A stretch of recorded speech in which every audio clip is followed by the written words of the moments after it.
Good day and welcome to Mayor King's TV News. I am Tinella Emanuela. Now to begin the news, here are some of our top stories. Delta Assembly moves to tighten local government financial control.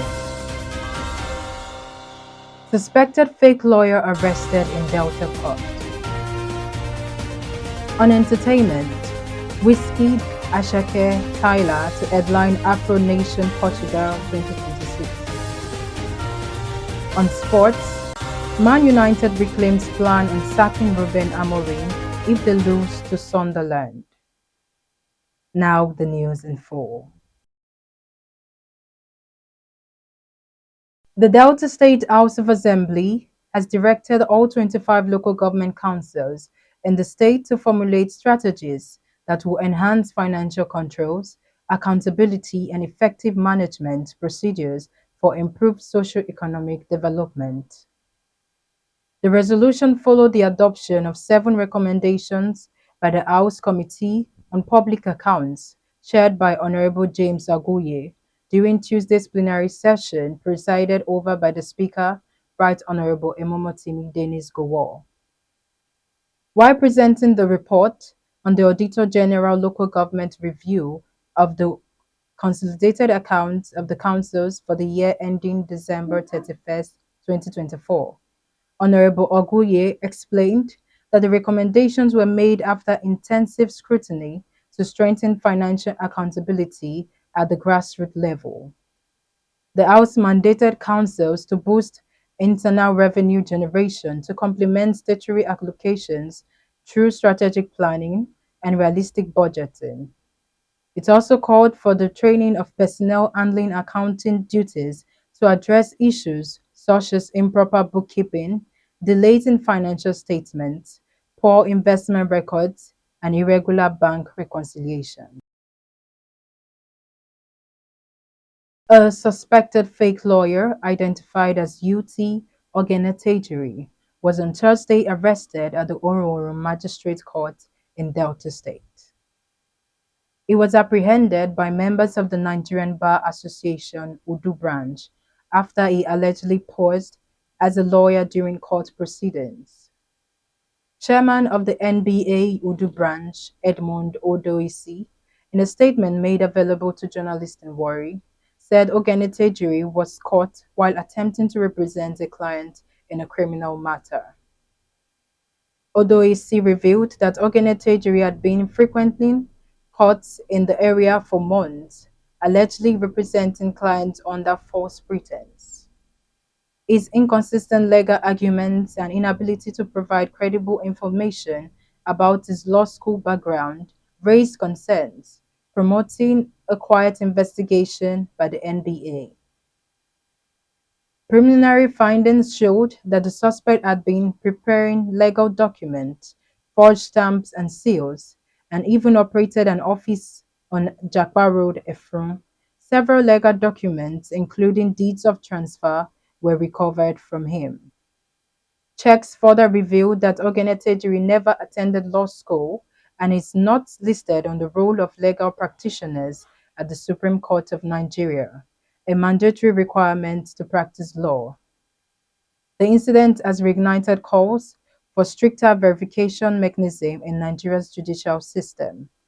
Meanwhile, the suspect has been transferred to Onyan Police Station for further investigation and possible arraignment.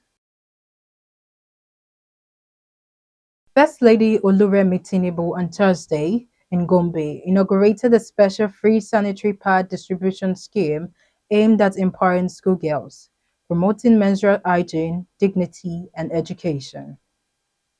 The scheme is being implemented under the Flow with Confidence initiative of the Tinubu's Renewed Hope Initiative, RHI. Mrs. Tinubu said the scheme, which began in several states, targeted 370,000 schoolgirls across the country to receive a one-year supply of disposable sanitary pads. According to Mrs. Tinubu, each of the 36 states and the Federal Capital Territory, FCT, will receive 10,000 pads through the Office of their First Ladies. She expressed delight over her visit to Gombe and thanked Governor Inuwa Yahaya, his wife, and the people of the state for the warm reception and commitment to the welfare of the girls. Mrs. Tinubu described the Flow with Confidence scheme as a transformational campaign aimed at restoring confidence and protecting the educational journey of girls. She further revealed that the RHI had committed over 2.5 billion naira to the procurement and nationwide distribution of the sanitary products and warned against diversion of sales of the pads under any circumstance. Ukwoba Kingdom, in Anocha South Local Government Area of Delta State, on Thursday, witnessed a historic transition as His Royal Majesty Obi Cletus Nkeakam Ochiwan was formally presented with the staff of office by Governor Sheriff Warri, signaling the dawn of a new era of peace and development. The colorful ceremony, attended by traditional rulers, government officials, and indigenes from across the state, was described as a milestone in the history of Okwaba, which recently transitioned from generatocracy to a centralized monarchical system. Governor Oboiwobi, represented by his deputy, Samonde Onyema, congratulated the new monarch and commended the community for the maturity displayed during the selection process. He assured the people that his administration values traditional rulers as custodians of culture, agents of unity, and partners in grassroots development. Oboiwori urged the people of Okwaba to rally behind the monarch, stressing that traditional rulers can only succeed with the support, loyalty, and cooperation of their people. Now on entertainment news. Global Afrobeat superstars Wizkid and Ashake, alongside South African sensation Tyler, have been unveiled as headliners for the Afro Nation Portugal 2026 festival.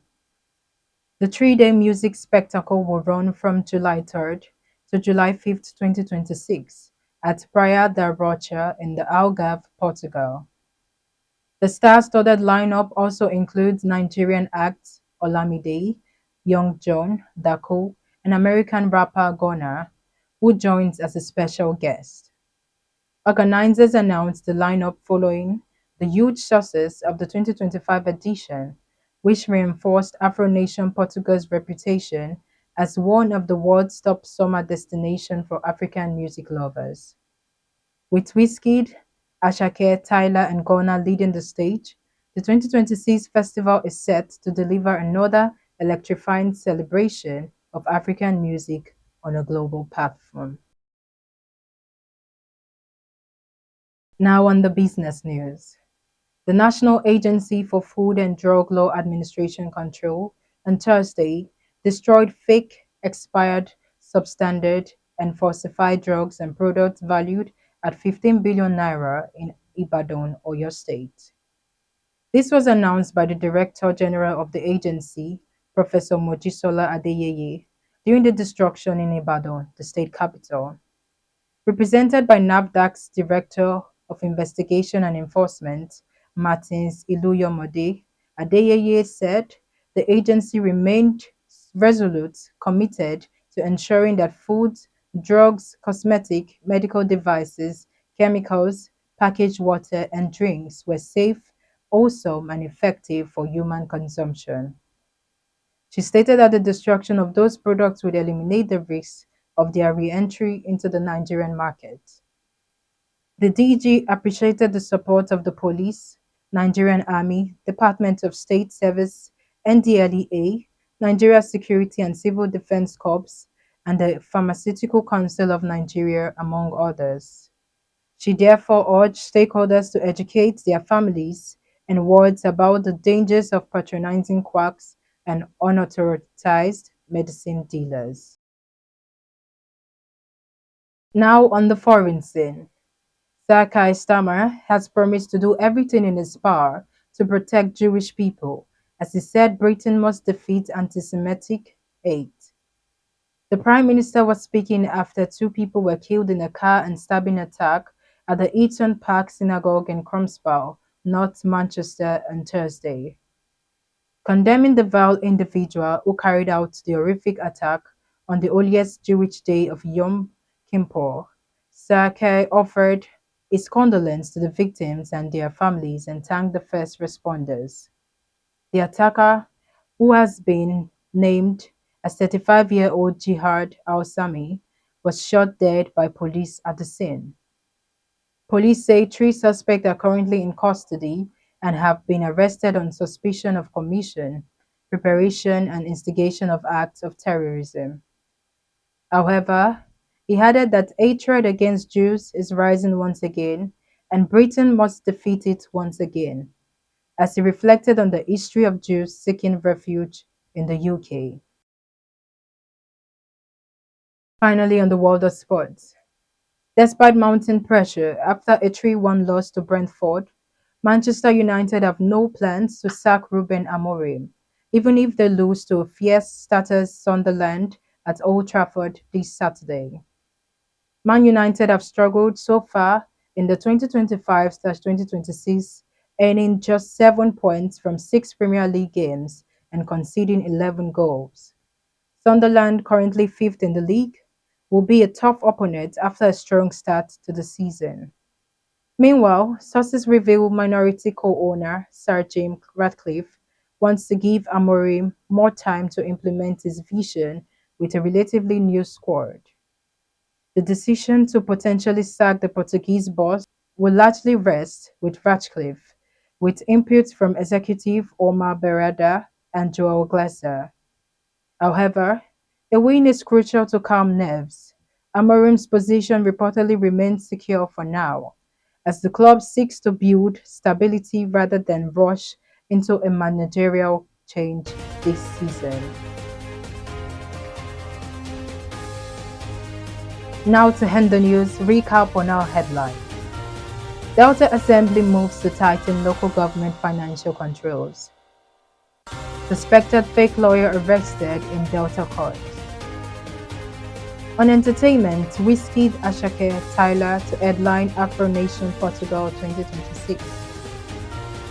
On sports, Man United reclaims plan on sacking Ruben Amorim if they lose to Sunderland. That's the news as read and edited by Tinela Emanuela. Thanks for watching.